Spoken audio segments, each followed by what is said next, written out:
Tuesday, January 13th. I'm Rim. I'm Scott. And this is Geeknights. Tonight we talk a bit about Fallout 3.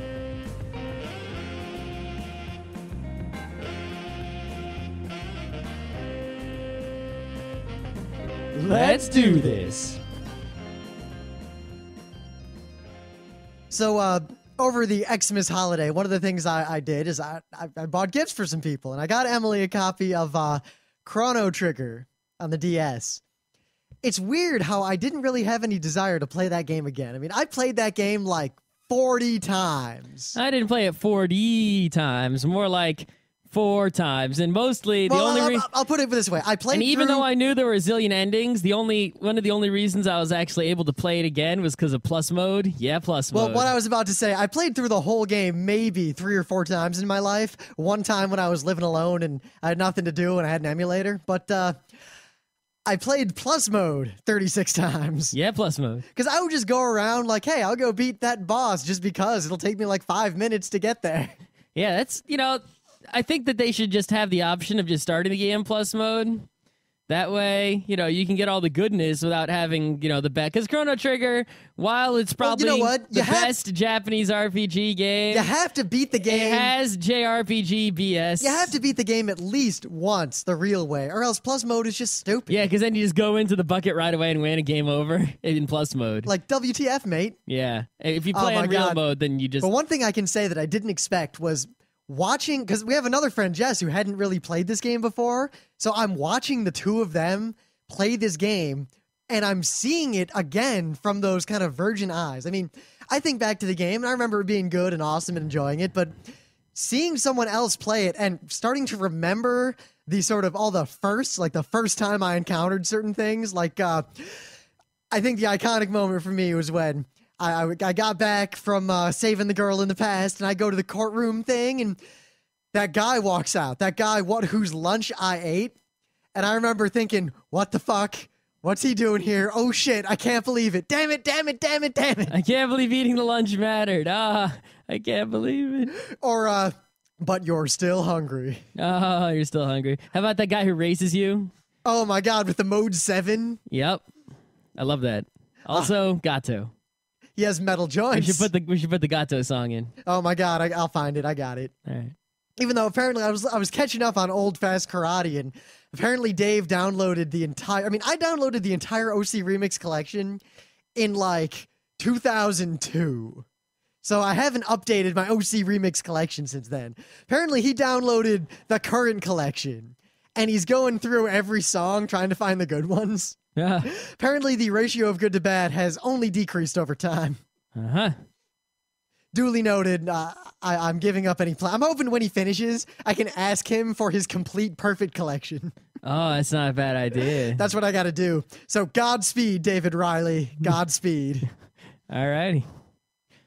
That's all I got. You been playing any games other than I've been playing NS? I finished playing Fallout 3. No desire to play it anymore. Yeah. And I'm playing that Alchemy Flash game. Oh my God, that Alchemy Flash game was like a breath of fresh air. It's a good game. It is. Even though it builds upon trends we've been seeing in gaming anyway, but it executes it better than many of those games have. It's a good game for learning the programming, let me tell you. Yeah, God, if I was teaching like elementary or middle school kids about computers, I would totally make them play this game in class. Mm-hmm. But really, it's not going to teach you a lot about some aspects of computing, but it will help you with things like, pipelining and stuff like that.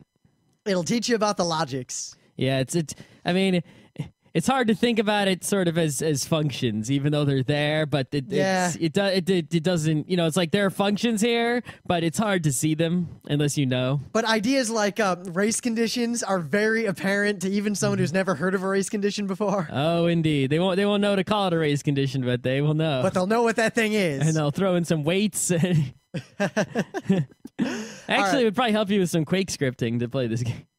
Oh my God! I'm done with Quake scripting. I remember I wrote a function. Wait. I wrote a function in Quake that was just a loop of 20 weights. Well, what a lot of people do, right, is the fastest way to do it is you just type 5 weights real quick, like wait, right, and then you call that weight 5, and then you do like 5 weight 5s, and now you have 25 weight. Yep. I had all different And then varying you could amounts do of weight. and then you could do 4 25 weights and get 100 weight. You realize I had 2 different keys. One was bound to my low ping bastard offhand grenade script because it gave you offhand grenades in Quake 2, a game which famously did not have offhand grenades. Well, what game nowadays has offhand grenades? Nothing. That's right. But back then, it was famous. It was a big deal. I think actually Halo has offhand grenades. I remember, like, the first thing I heard about Quake 2, like, when my friends were all buzzing about it, because we were all in the clan communities back then, and it was like, oh my god, Quake 2 has a date, and oh my god, no offhand grenades. But, so I had the script that would give you offhand grenades, and I had the low ping version and the high ping version. Yeah, it's basically switch weapon, throw grenade, switch weapon. Yes, because there was a previous weapon command, and so I would use that to get back to whatever weapon I was using before. It was pretty elegant for someone in high school who'd never really written anything other than QBasic. Yeah, and that's a huge advantage, being able to push a button to throw a grenade while still using your other weapon. Bonus points for giving it to an entire clan, thus making them dominate for a short while before other people also get it. But anyway, you got any, I don't know, video game news? Oh, video game news. What's going on? Apparently, I don't know, Sony's losing money, Nintendo's making money, even though I don't know what games they're coming out with. Well, you know what they're making money off of? Wii Sports sold more than Mario Brothers. Well, Super Mario Brothers. Actually, there's an EA game coming out for the DS called like Henry Hatsworth or something like that. It's a little puzzly platform. I'm gonna take a look at that when it comes out. In the meantime, there's this clothing store on the corner from my work, the Uniqlo or whatever. It's basically Japanese Old Navy, but it's like there's probably like one Old Navy in Japan, so there's one Uniqlo, and well, I don't know, there might be more than one Uniqlo in the U.S., but there's one in New York City. There's probably not one near your house. And they tend to have, nerdy clothes because even though it's Japanese Old Navy, right? I mean, if you walk into Old Navy or I guess like Kohl's or whatever in the U.S., you'll see clothes that have like U.S., properties, licensed properties on them. Like you can go get like Superman underwear for your kid or whatever, right? So of course in for your kid in quotes. Right. So in a Japanese Old Navy, you're gonna see like they had all sorts of like Tezuka styling shirts and Go-Go 13 shirts, and it's just sort of for us it's like, oh man, it's hot merchandise with Japanese licensed properties on them. But for nothing them is classier. For them it's like, oh, there's some licensed property shirts. Just like the way you would look at like a SpongeBob shirt at Kohl's. But nothing's classier than wearing some good jeans, a nice gray blazer, and a Duke Togo face right underneath that business. Yeah. So, they did all the manga styling a while back, which I guess they do. I always see people have the bags from the store always have like Going to Guy characters on them. But now, apparently, in the spring, it's going to be all video game action. It's going to be Sega, Capcom, Taito, Sony, Bandai, Hudson. We have got to get in on this. We're looking at some Sonic the Hedgehog. We're looking at some Mega Man. We're looking at some Breakout. We're looking at some Parappa the Rappa, some Galaxian. I'm foreseeing like the biggest increase in my wardrobe, the biggest purging and then rebuilding that I've had since I got to RIT. Yeah, so we're going to have to go, we'll head over there in like March or whatever it is. And go shopping! Oh my gosh, shoes. Get a little Mega Man shirt going on. But a high-class Mega Man shirt, not some crap-ass Mega Man. It's always like with anime stuff, and even a lot of video game stuff, the difference between the big square print of the Red Dragon versus the classy stylized Red Dragon, or the big square print of it's strange how you can have like a shirt that has Mega Man on it, but then you have a shirt with Mega Man on it that is like actually not lame, and it's hard to tell what the difference is, but it's there. The extra part is if you go too far into the lame spectrum, it gets into that kind of hipster retro or ironic territory, and suddenly it's cool again. Like if it's a really, really lame shirt, it's totally awesome. So I'm not sure where the line is, because there's a bottom of that trend. Like there's a point at which it's the worst possible shirt. And then it becomes iconic, like that Red Dragon shirt. You all know which one I'm talking about. We should find a picture of that Red Dragon shirt and be if you are wearing this shirt, you are that guy. If you own this shirt, you are that guy. Do not wear this shirt. But a lot of us owned that shirt. I never owned that shirt, although I did see it. I did, in fact, own that shirt in middle school, but I did not wear it that often. that often. Well, the thing is, when I was in middle school in the Midwest, the fashion was the thing that guys were allowed to wear was somewhat raggedy jeans or corduroys. You get away with cords. And red dragon shirts. Some sort of dumb t-shirt. Like a lot of people would wear like their Dare t-shirt, but totally ironically. And then a flannel shirt over that unbuttoned. That was like the prescribed style. No one was allowed to deviate from What that. if you did? I don't know, but that's what everyone dressed like. It was middle school. All right. I dressed like that. I'd alternate between the red dragon and the Dare and the nondescript black. Anyway, yeah, this is pretty good news right here. I got a lot of t-shirts, and it's like the oldest ones I can't get rid of for whatever reason. Some of the, and it's like now it's like I've got like 3 tiers of t-shirt, and it's like I keep adding a newer, better tier, and then somehow the what used to be the top tier moves down, but I can't get rid of any of them. I don't know. The worst thing is I gotta buy new socks. Like every sock I own has a hole in it. But I feel like if I buy new socks without destroying the old socks, and I put these new socks in my drawer with the old socks, the next time I open it, it'll still all be old socks. It seems to happen to me. I don't know if they convert. Maybe the old socks eat them. I don't know. No, it's true. I got rid of all my old socks and bought all new ones a couple years ago. I'll probably do it in another year or two.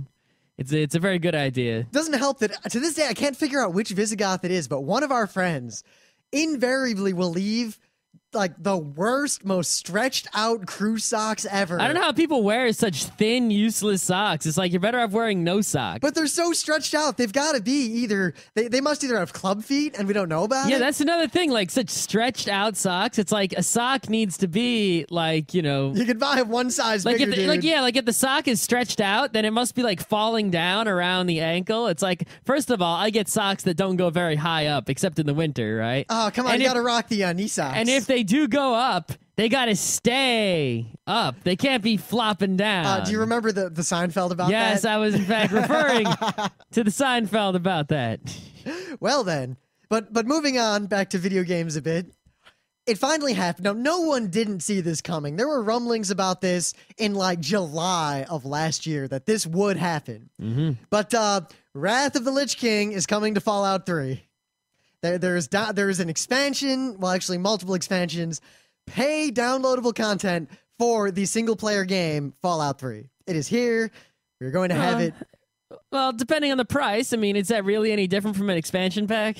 Well, it's tricky I mean, because it seems like it's an okay DLC, right? I mean, it's what, like $10 or something like that? Well, the interesting part is that there's a lot of strong feelings on both sides of the issue. And I think on the negative side, the biggest fears I always see people bringing up are that, one, what if developers start making games but then purposefully removing things that they would have just put in the game, knowing that the game will sell anyway, and then they can sell it as DLC for $5 more later. See, that's the thing. Is like a video game, right? You pay $50 for it, and and usually you pay $50 for like a retail console or PC game, maybe $60, right? And there's no sort of accepted standard for like how much content that should be. So it's like you go to see the movies, you expect at least a 90-minute movie. Right? And if a movie was like a half hour, people wouldn't be paying full price to see it, right? It's sort of like there's an accepted length for these things, right? So you go to the bookstore, right? Smaller books are cheaper than the bigger books. Hardcover is more expensive than softcover. There's sort of this accepted pricing scale in relation to what you're getting. And, up until, a while back, even in the NES days, right? You sort of paid the same price for any video game, yet some video games gave you more and some gave you less. So now, basically, the companies are taking advantage of this lack of a standard accepted game content size to make lots of money, right? They're making like portable games for the cell phone, charging $10 for which probably should be $1, right? They're taking really big games and selling them, because you can't charge a lot more than $50 for any game, no matter how big. I mean, think back in the day, Zelda 2, Mario 3, at worst were $70, and that was like the crazy outlier. Like you would go into the store, the Toys R Us or the Children's Palace, and just stand there staring at it. That was more money than you could imagine. Yep. So it's like you can't sell any game, no matter how big or how crazy, for more than like $50, $60.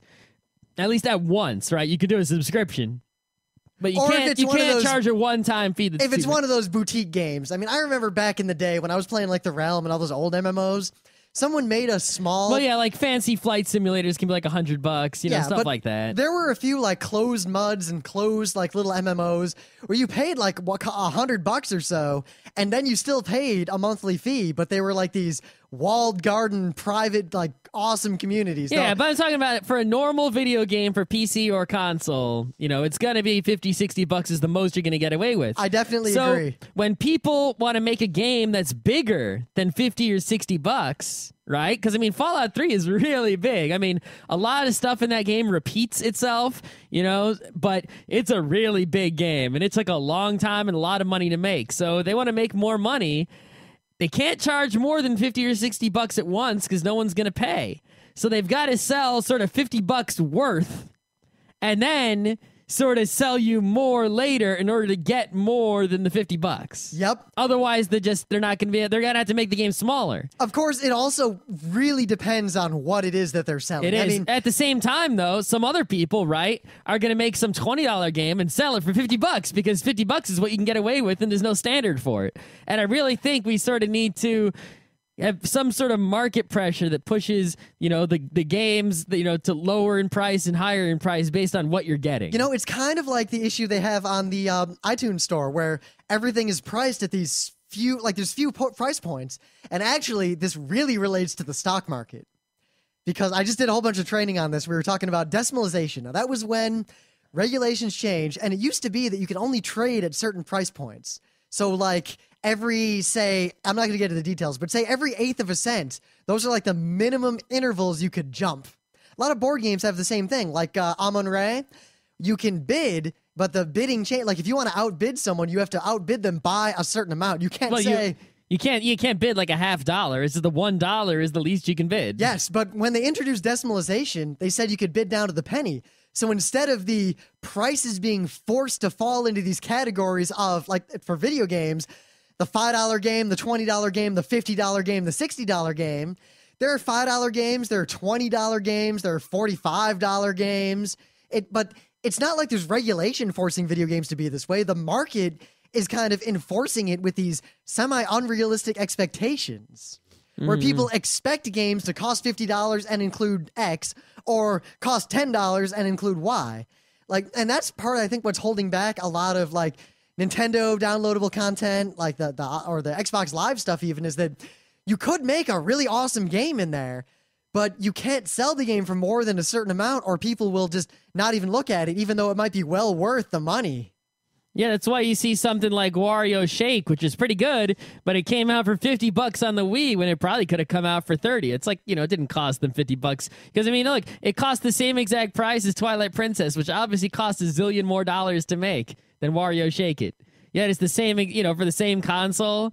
It's like, come on, give me a break here. Right? I mean, personally for me, when it comes to this sort of thing, these expansions, it really depends on how much it costs and what it is. I mean, remember, wasn't it Oblivion that had the downloadable content that lets you look different? I don't know. I don't know anything about it. We talked about it, I think, way back. They were like, yeah, if you pay whatever dollar amount, you get these extra set of hats in this single player game that no one in the world will ever see but you. Great. It's like buying virtual clothes for your virtual doll. I don't think I'm down with that. I mean, I can respect a game more if it makes you push, like, you know, grind to get a new hat in a single player game than if it makes you pay money to get a new hat in a single player game. At least in a multiplayer game, like if I pay $5 for the Black Baldric, I can show it to other people. Yeah, that's still sad, but at least it's a little bit better than the single player game. It's less sad. It is less sad. There's a long continuum of sadness. There is. It's all sad, but that's less sad. But like, or say that, like, one of the things that I don't like is that one of the expansions it ups the level cap in Fallout. It's like, why? Well, I guess it makes the game. I mean, I got level 20 shortly before beating the game and stopping playing. You know, and I didn't try to level up. I just sort of got levels. Well, that was as the I biggest played. complaint people had about the game, was that it was too easy to level up. They wanted more grind. They're stupid. Seriously, that is like the biggest complaint I've seen going through forums. No, they're stupid. But, I mean, I didn't have maxed out all the skills. I mean, there was still some things that I couldn't, could not do. And I guess the intent couldn't there was... get any more levels. So if I decided to, you know, I could load up my save game from before I actually beat the game and got the ending. And I got the thing that lets me see every place on the map. I could go around and go to all the places on the map and do everything if I wanted to. And maybe I'd want to do that, right? But I could never get more levels. So like I'm mostly concentrated in guns and such to make it easier to kill things so I can get through the game with less stress. But as a result, I was unable to hack like a whole bunch of computers. Like I wasn't able to do anything cool with robots. They always killed me, right? But if you raise the level cap to 30, then I would have been able to go back and try to do some of those other things that I couldn't do. You know, I could lockpick some of those 100 lockpick doors and stuff like that.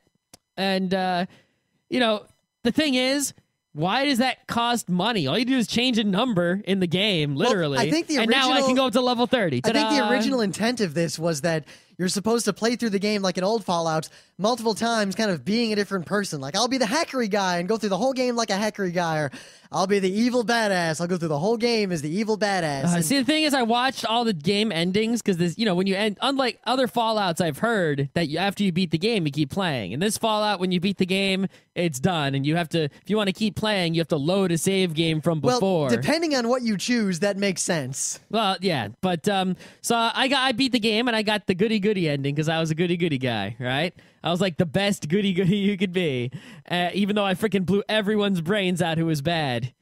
Yeah, it was. But that makes you good. It's pummel empathy. Exactly. Well, I guess it's bullet empathy in that. I went on YouTube to watch the other endings, and they were not significantly different. They were definitely not worth playing the entire game again. Not even close. Yeah, so maybe. So I would never, under any circumstance, want to start the game over, even though I might, you know, want to, say, load up the game before the ending and go explore some unexplored areas. Because really, the good part about the game is the exploring, and all the other parts are kind of bleh. Now, the interesting one is Operation Anchorage. Now, do you know anything about the Battle of Anchorage? Yes. Yeah, do you know a lot about it? I know what I learned playing the game once. Well, what they're going to add is there's a point where you can go to a VR simulation in the game. Yeah, that was actually a part of the game I was impressed with, because it was it sort of felt, when I got there, I was like, wow, this is the end of the game.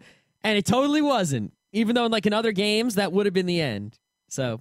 But what you can do is they want you to be able to play that battle in a tactical, it's not, because Fallout is not an FPS, and there's very little skill. I sort of wish it was. I wish someone could hack the game and make it an actual FPS and remove the RPG from the shooting. Oh my god, don't get me started. Because that would be fucking awesome. Because the problem with the game for me, not for everyone, I mean, everyone has different taste in games, but it's not an FPS.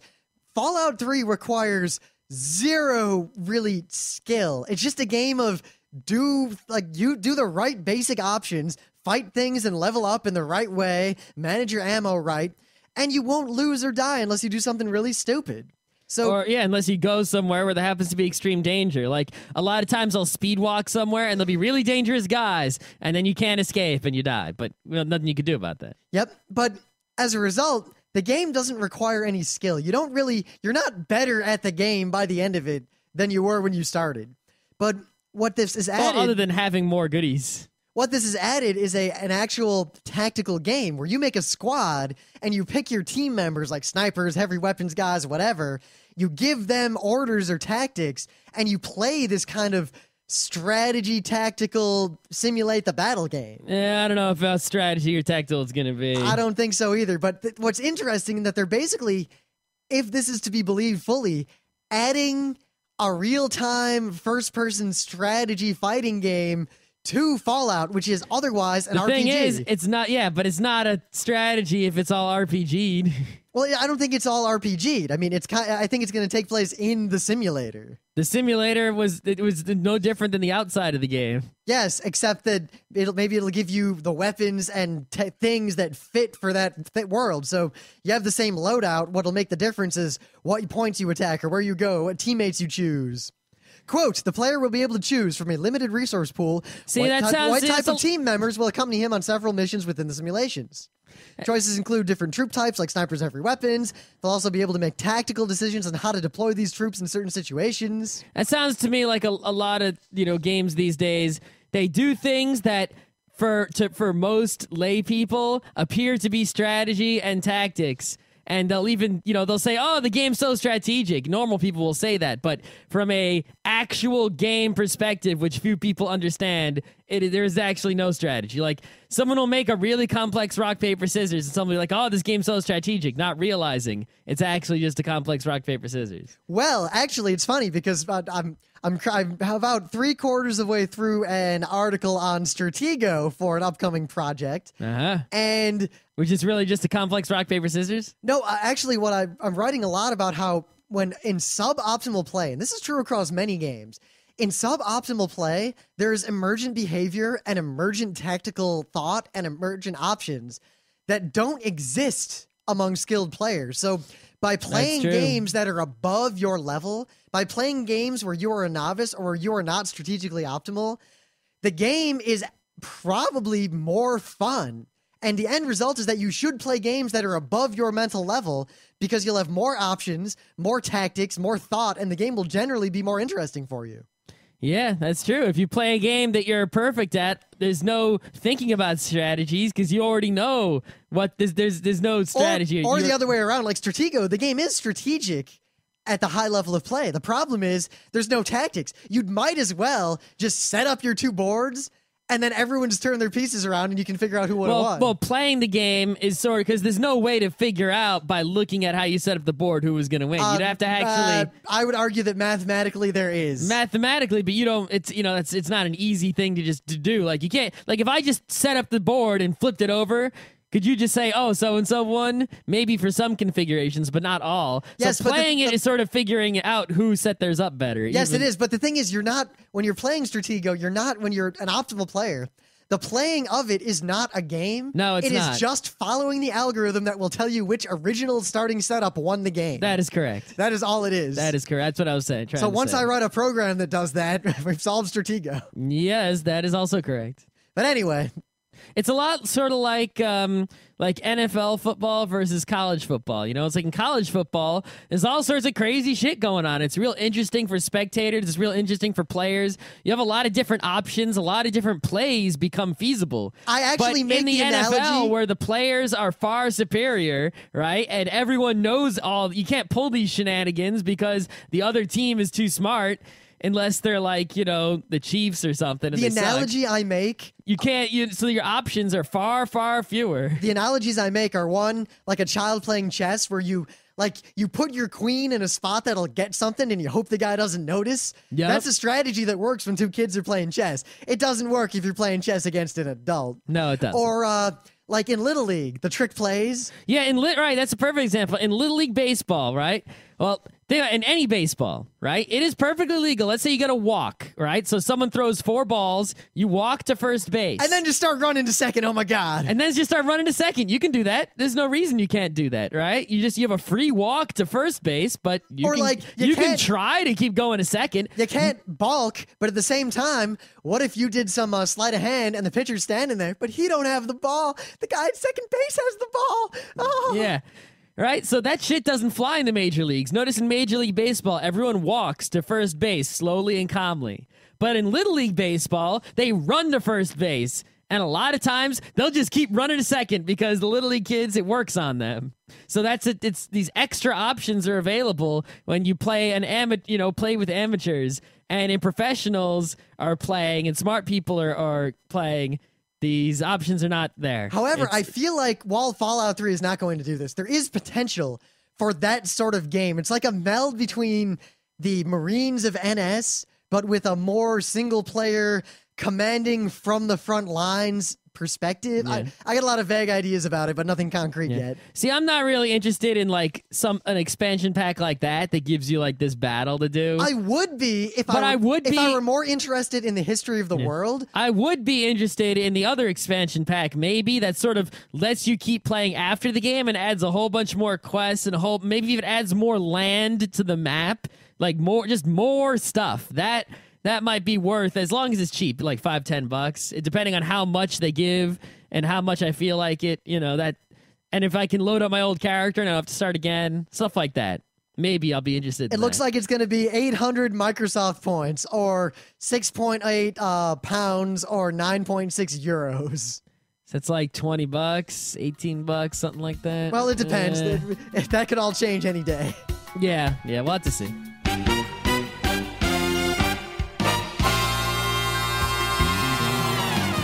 But anyway, things of the day. This is a machinima. What I can say about it primarily is that the voice acting is surprisingly good, and it beats expectations by a large margin. I mean, way back there was that Pyro machinima for Team Fortress 2, and it was really good for the first half, but then it really just kind of petered out, and I think the overwhelming consensus was that machinima was one of those 0-day businesses. And there was, it was just, hey, let's make one. Oh my God, we're the first ones. Everyone's watching it. This is pretty funny. And every time you think you see where it's going with the jokes, it pulls one on you.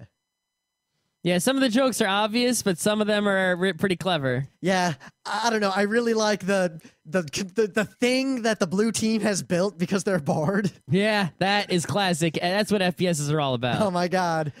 That and the only other That's thing, what I'm saying is why they really need to get the physics, the Half-Life 2 physics stuff going on in the multiplayer, so shit like that can happen. As we said, if Left 4 Dead had Half-Life 2 physics, that might have been a game for all time. Maybe. As opposed to just a 6-month game. The only one that really has it is the Half-Life 2 deathmatch, where everyone's got gravity guns, throwing shit at each other, setting people on fire, exploding barrels, right? Why isn't that in Left 4 Dead? Why isn't that in TF2? Or even imagine NS. Yeah. Oh, man. Yeah, it could be. Okay, someday. Yep.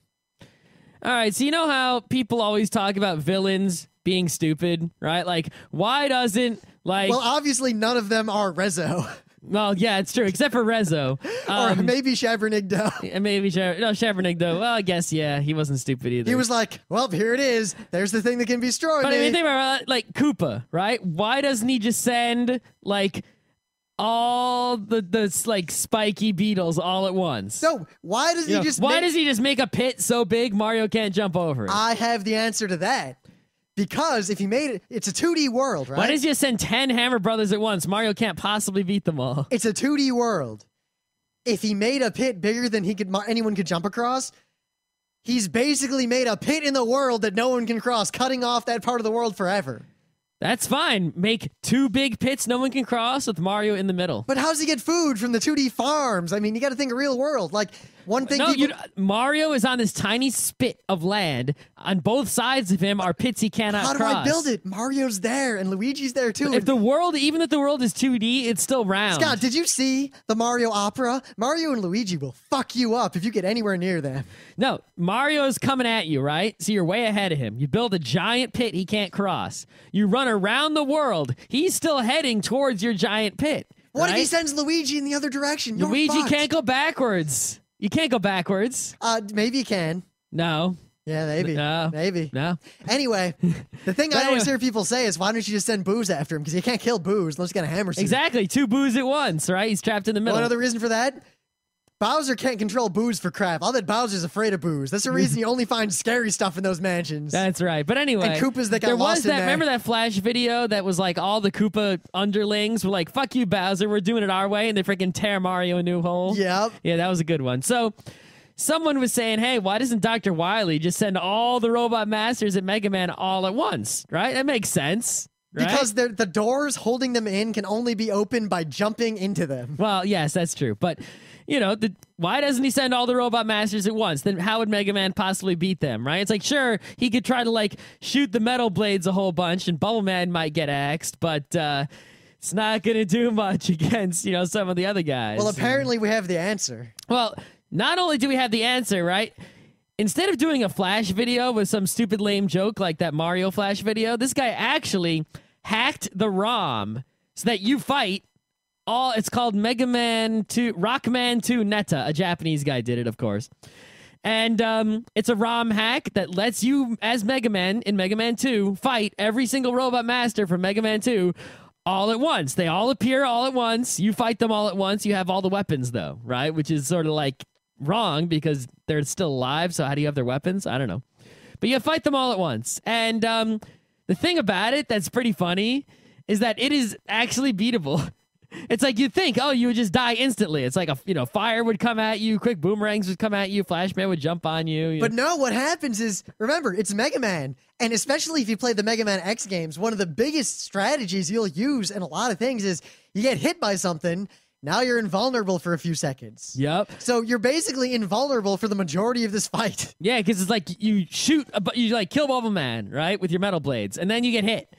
And then you're invincible long enough to like dole out a lot of damage. And since they're all in the same spot, you can sort of hit them all at once.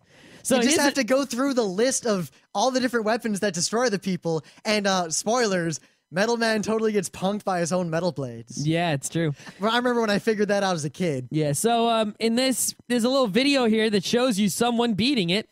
And also you can get the ROM and try it yourself. Of course, you'll probably just die pretty quickly if you try. But if you're the master and maybe you watch the video closely, maybe you too can beat all the robot masters all at once.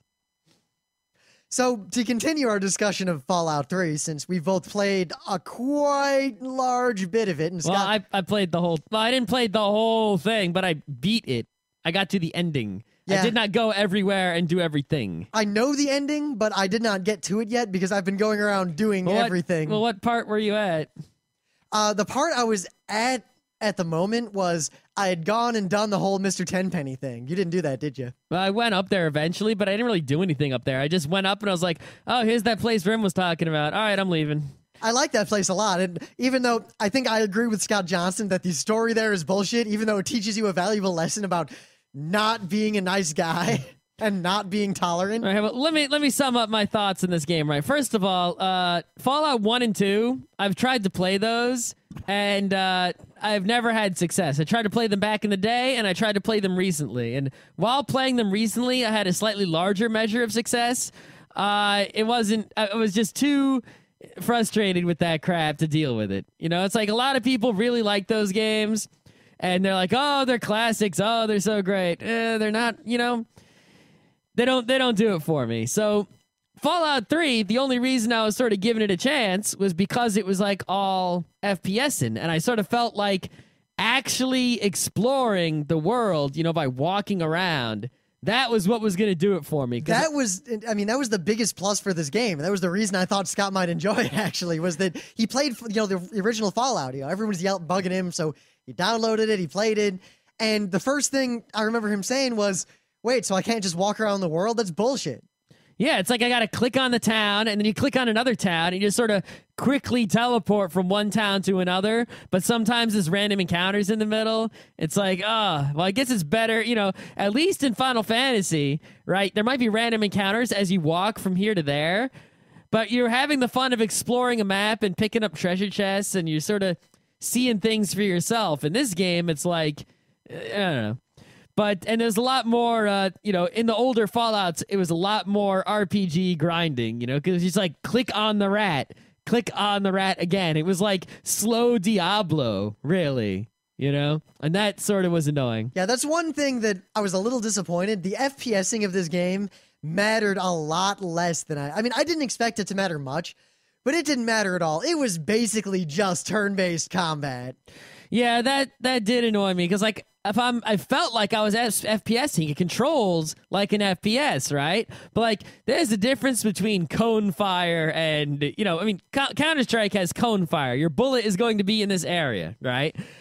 This game, basically aiming at someone's head and clicking on their head, the game would then do the RPG calculation, saying, okay, you're using small arms. Your small arm skill is this. He's this far away.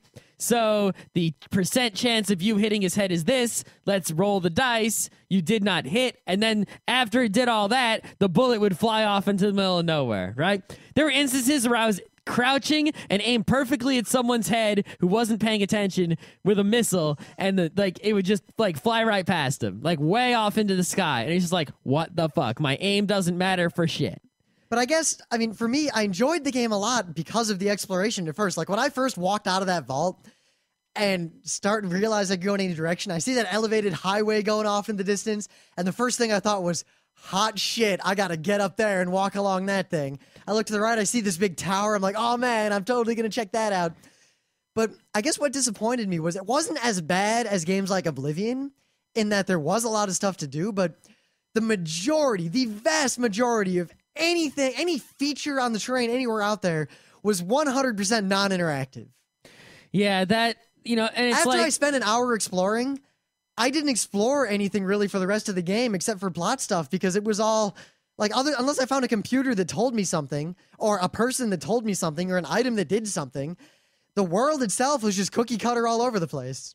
I think that's the one major problem I have with the game, other than all the RPG bullshit. Basically, the thing is, the game has lots of RPG bullshit, which I hate, right?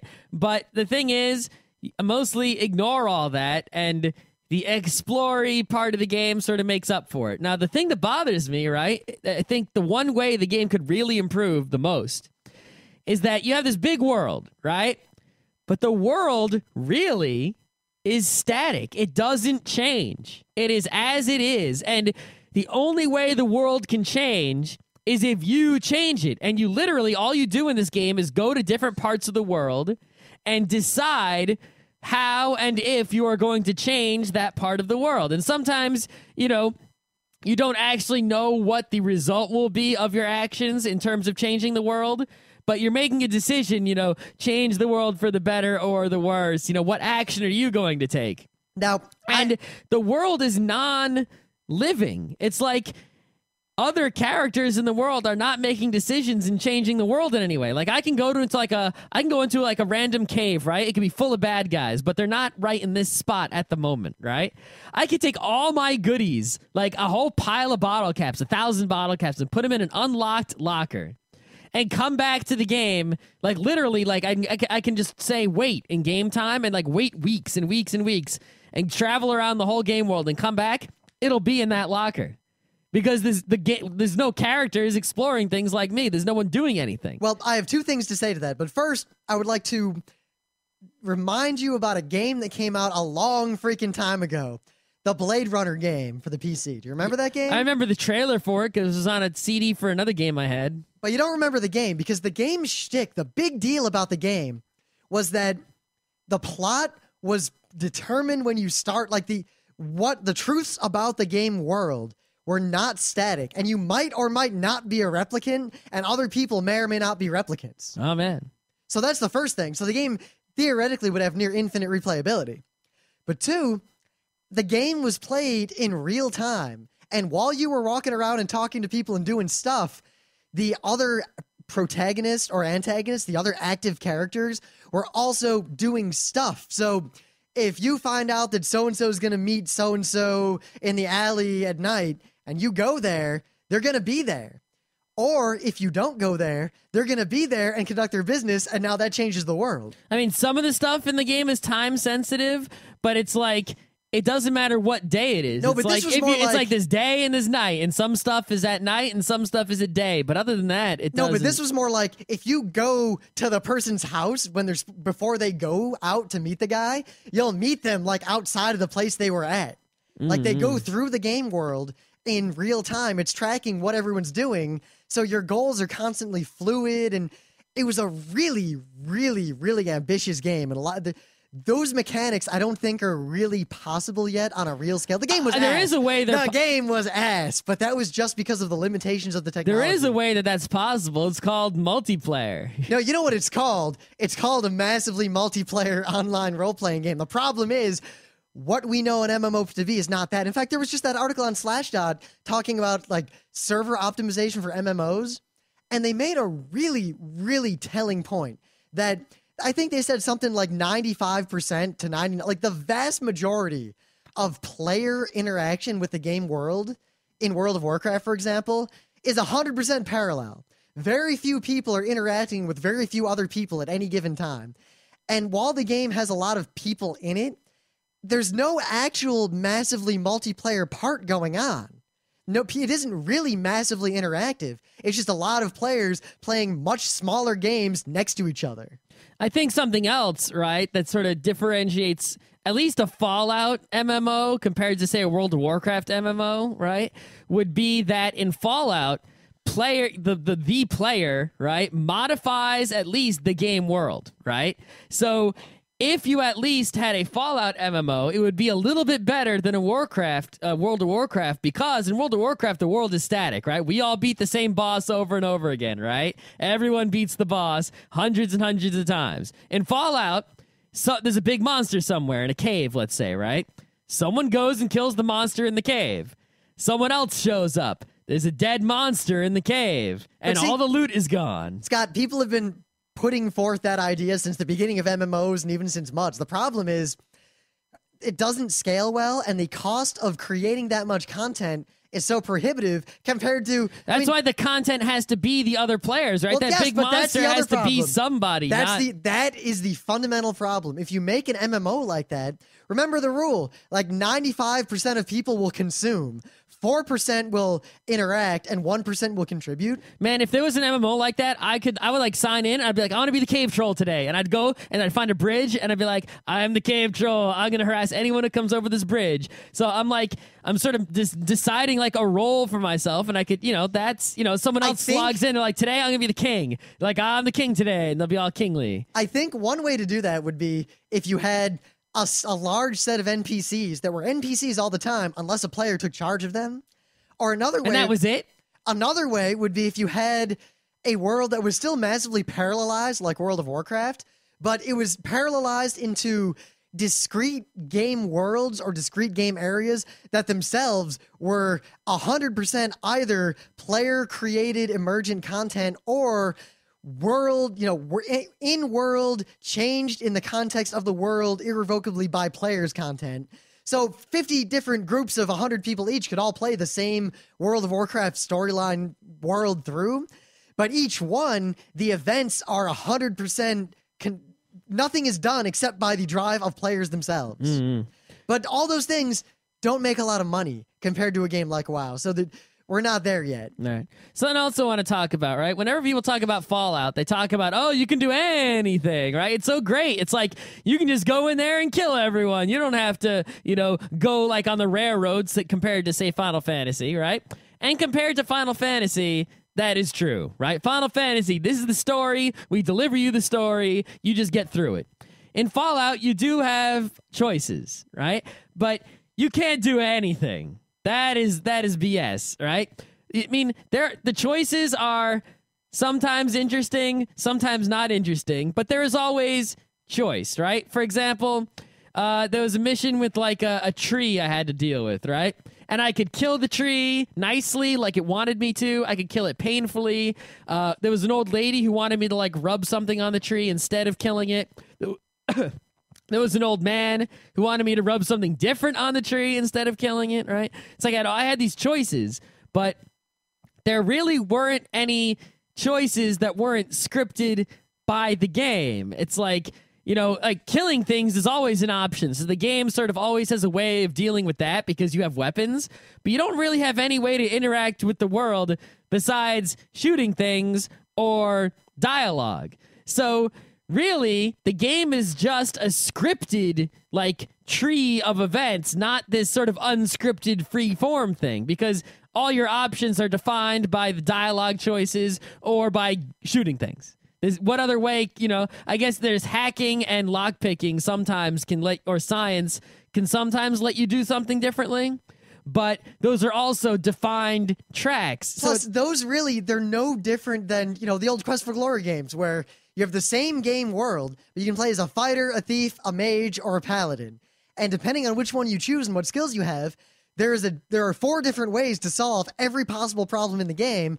And there are also, each class has a subset of things they can get at or do that are cool that no one else can get at because they don't have the relevant skills or abilities or anything like that. So it kind of creates replayability, but Fallout doesn't add anything to that. Like, Fallout just re-implements that old game mechanic that's been largely forgotten. Yeah, it's not a do-anything-you-want game. It's just a game that makes you feel more free because there are multiple choices, there are multiple different paths to the same end, and there are multiple different ends you can choose. But the thing is, most of the choices are sort of inconsequential. All they do is sort of modify a small area of the game world, or change a few statistics, or change what items you're going to get, or change something sort of small and insignificant.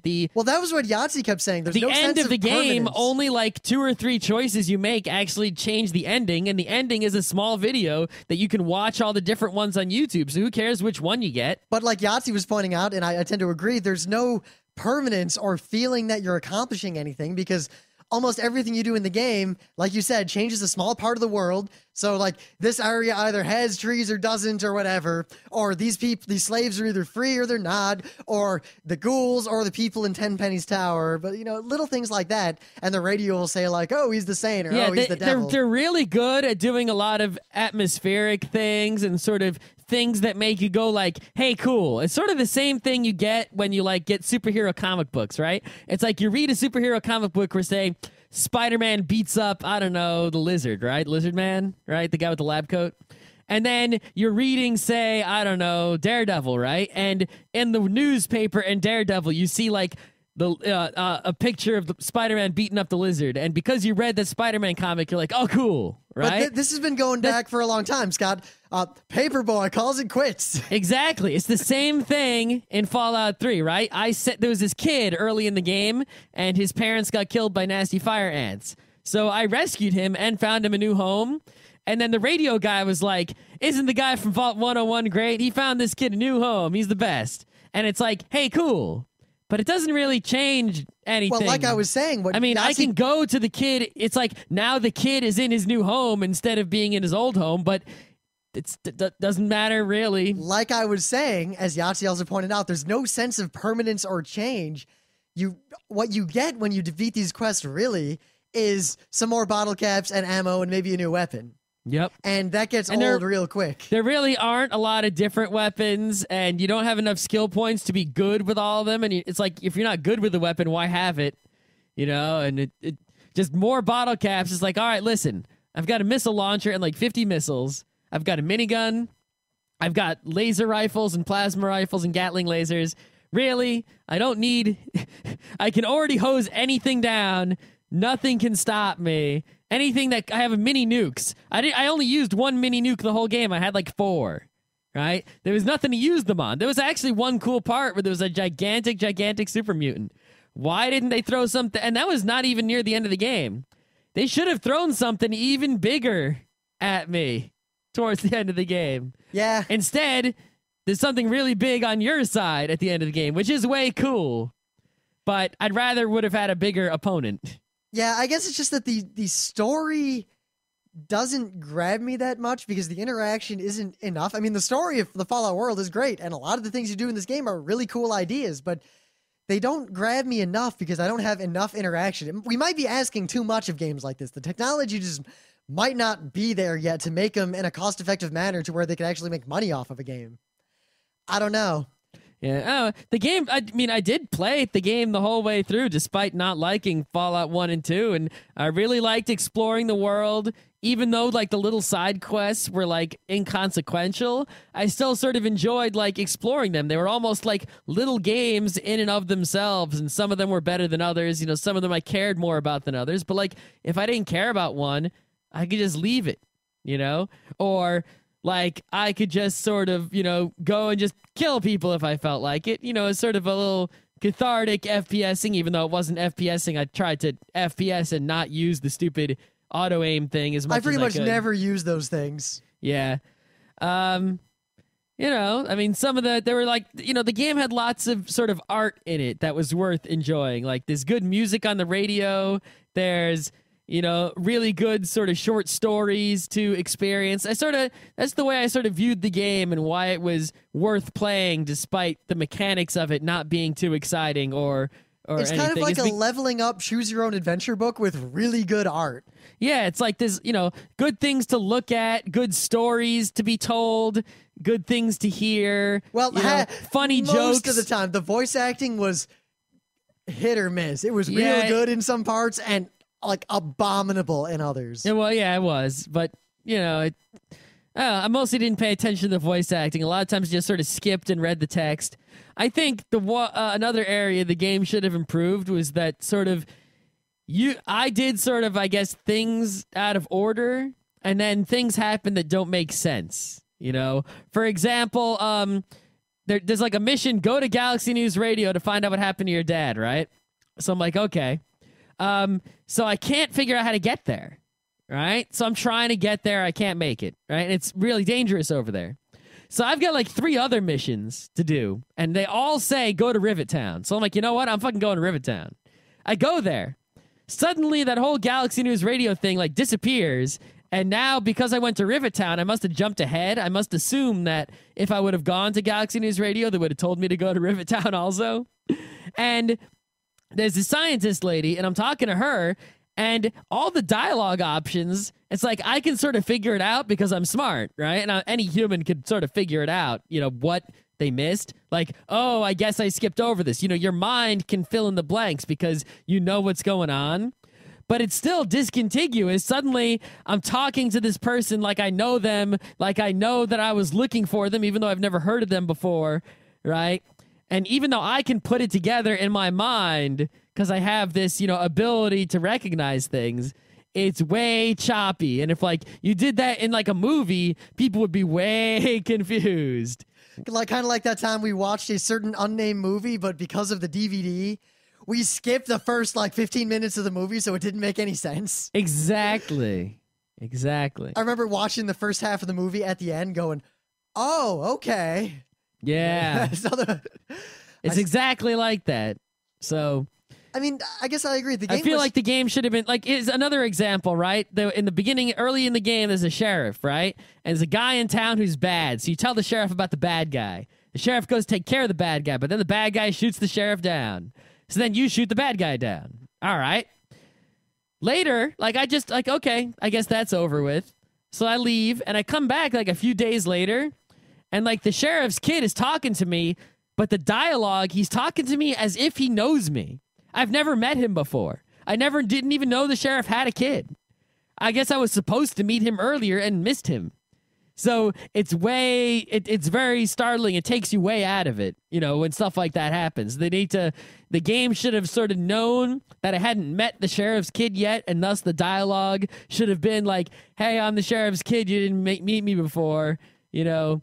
Thanks for help, you know, killing the guy who killed my dad. Instead of, you know, yeah, now the dad's gone. How are you doing? It's like, what? I don't even know you. Well, at the same time, are we asking too much of this genre yet? No, if you're, you know, I don't ask, you know, I guess I ask what for people to achieve what they aimed at. And the game was definitely aiming for that and fell short of what they themselves aimed for. But not by that much. Not by that much, but I mean, you know, it's like I expect people to achieve what they expected themselves to achieve, you know? But maybe this is what they expected. I mean, the game made money as far as I can tell. Oh, yeah, it definitely made. It was a good deal for them, no doubt. But, you know what I mean? It's because, I mean, it's like, I mean, someone makes, like, you know, a Tetris clone. Or like, your Tetris clone isn't a free-form MMO world. You suck. It's like, well, no. They set out to make Tetris, and they made Tetris. Well, they set out to make a game where, you know, you have this sort of, you know, free decision-making going on, and there were parts that they did not make it all the way, and it was a little choppy. There you go. So can we say anything else about Fallout? I mean, we could go through, oh, it was awesome when such and such happened and so did It's not this, necessary. There's plenty of those. There's plenty of parts like that, you know. I don't know. All right. I think the biggest thing is that that I have left to say is that the game only has artificial replay value, you know, and that if you play it again, you can like be a hacker instead of solve your problems with the computers instead of with the guns, or solve it with lock picking instead of computers or something like that. But I have no desire to play it again. None whatsoever. It's you know, but if it was a true, you know, a fully free thing, I'd probably play it forever. I guess it was more Oblivion-y than I expected, and that's just kind of a big turn off. So I don't know what this Oblivion game you keep talking about. I know nothing about it. So okay, yeah, that's great then. Yep. Wow, Scott. Yeah.